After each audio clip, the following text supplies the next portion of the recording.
Independência política da América.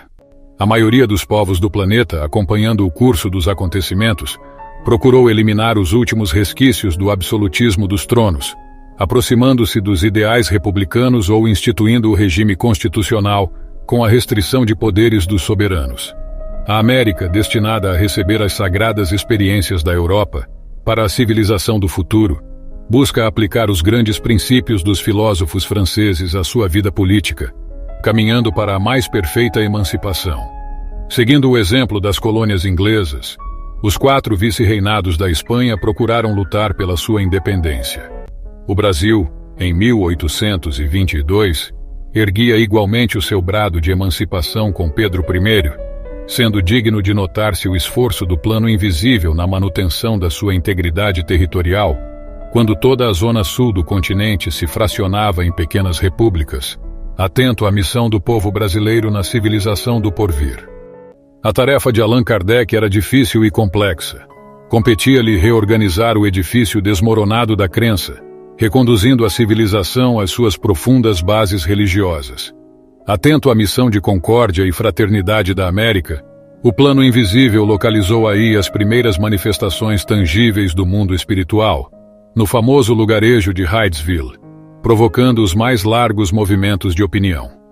A fagulha partira das plagas americanas, como partira igualmente delas a consolidação das conquistas democráticas. A Europa busca ambientar as ideias novas e generosas, que encontram o discípulo no seu posto de oração e vigilância, pronto a atender aos chamamentos do Senhor. O orbe, com as suas instituições sociais e políticas, havia atingido um período de grandiosas transformações que requeriam mais de um século de lutas dolorosas e remissoras.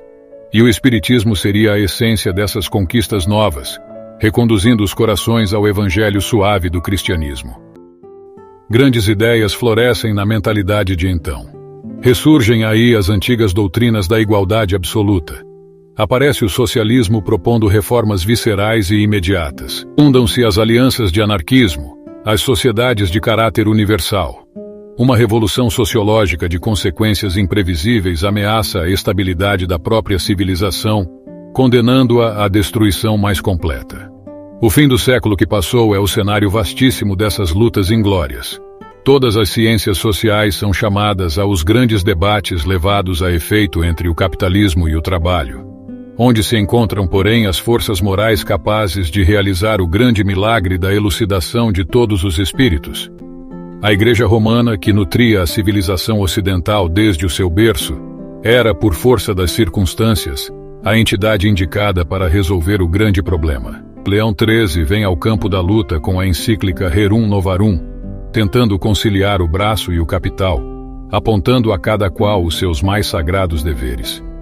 Se o efeito desse documento teve considerável importância para as classes mais cultas do Velho e do Novo Mundo, tanto não se deu com as classes mais desfavorecidas, fartas de palavras.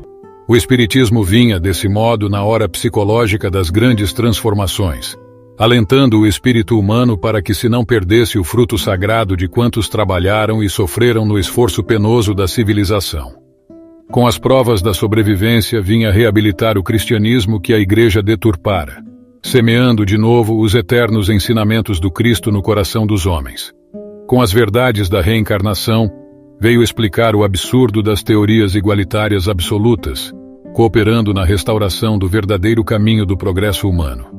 Enquadrando o socialismo nos postulados cristãos, não se ilude com as reformas exteriores, para concluir que a única renovação apreciável é a do homem íntimo, célula viva do organismo social de todos os tempos, pugnando pela intensificação dos movimentos educativos da criatura, a luz eterna do Evangelho do Cristo.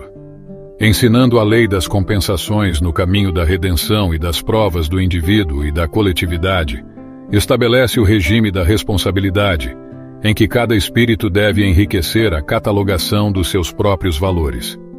Não se engana com as utopias da igualdade absoluta, em vista dos conhecimentos da lei do esforço e do trabalho individual, e não se transforma em instrumento de opressão dos magnatas da economia e do poder, por consciente dos imperativos da solidariedade humana. despreocupado de todas as revoluções, porque somente a evolução é o seu campo de atividade e de experiência, distante de todas as guerras pela compreensão dos laços fraternos que reúnem a comunidade universal, ensina a fraternidade legítima dos homens e das pátrias, das famílias e dos grupos, alargando as concepções da justiça econômica e corrigindo o espírito exaltado das ideologias extremistas. Nestes tempos dolorosos em que as mais penosas transições se anunciam ao espírito do homem, só o espiritismo pode representar o valor moral onde se encontre o apoio necessário à edificação do porvir. Enquanto os utopistas da reforma exterior se entregam à tutela de ditadores impiedosos, como os da Rússia e da Alemanha, em suas sinistras aventuras revolucionárias, prossegue ele, o espiritismo, a sua obra educativa junto das classes intelectuais e das massas anônimas e sofredoras, preparando o mundo de amanhã com as luzes imorredouras da lição do Cristo. O século XX surgiu no horizonte do globo, qual arena ampla de lutas renovadoras. As teorias sociais continuam seu caminho, tocando muitas vezes a curva tenebrosa do extremismo, mas as revelações do além-túmulo descem às almas, como orvalho imaterial, preludiando a paz e a luz de uma nova era. Numerosas transformações são aguardadas e o Espiritismo esclarece os corações, renovando a personalidade espiritual das criaturas para o futuro que se aproxima, dentro da qual o planeta alijará todos os espíritos rebeldes e galvanizados no crime, que não souberam aproveitar a dádiva de numerosos milênios, no patrimônio sagrado do tempo. Então a Terra, como aquele mundo longínquo da capela, ver-se-á livre das entidades endurecidas no mal.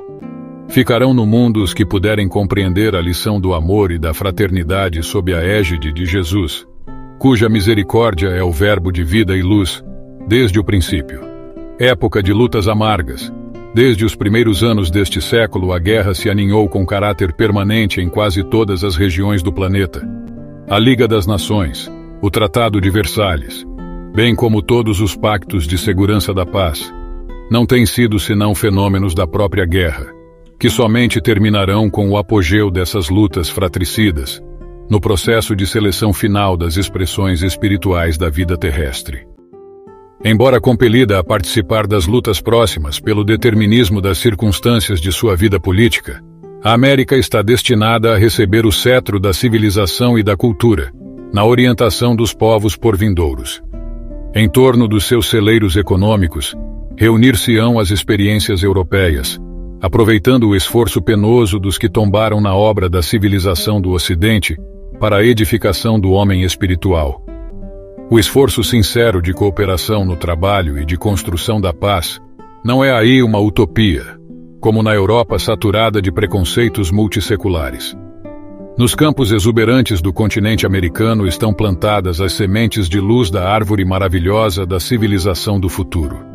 A Europa e o Oriente constituem um campo vasto de agressão e terrorismo, com exceção das repúblicas democráticas, que se veem obrigadas a grandes programas de rearmamento em face do moloque do extremismo. Onde os valores morais da humanidade? Mas o mundo não está à disposição dos ditadores terrestres. Jesus é o seu único diretor no plano das realidades imortais. E agora que o mundo se entrega a todas as expectativas angustiosas, os espaços mais próximos da Terra se movimentam a favor do restabelecimento da verdade e da paz, a caminho de uma nova era. A vinda do Cristo ao planeta assinalaria o maior acontecimento para o mundo, uma vez que o Evangelho seria a eterna mensagem do céu, ligando a Terra ao reino luminoso de Jesus, na hipótese da assimilação do homem espiritual, com respeito aos ensinamentos divinos. Mas a pureza do cristianismo não conseguiu manter-se intacta. Tão logo regressaram ao plano invisível os auxiliares do Senhor, reencarnados no globo terrestre para a glorificação dos tempos apostólicos. O assédio das trevas avassalou o coração das criaturas. Decorridos 3 séculos da lição santificante de Jesus, surgiram a falsidade e a má-fé, adaptando-se às conveniências dos poderes políticos do mundo, desvirtuando-se-lhe todos os princípios, por favorecer doutrinas de violência oficializada. Debalde enviou o Divino Mestre, seus emissários e discípulos mais queridos ao ambiente das lutas planetárias. Quando não foram trucidados pelas multidões delinquentes ou pelos verdugos das consciências, foram obrigados a capitular diante da ignorância, esperando o juízo longínquo da posteridade.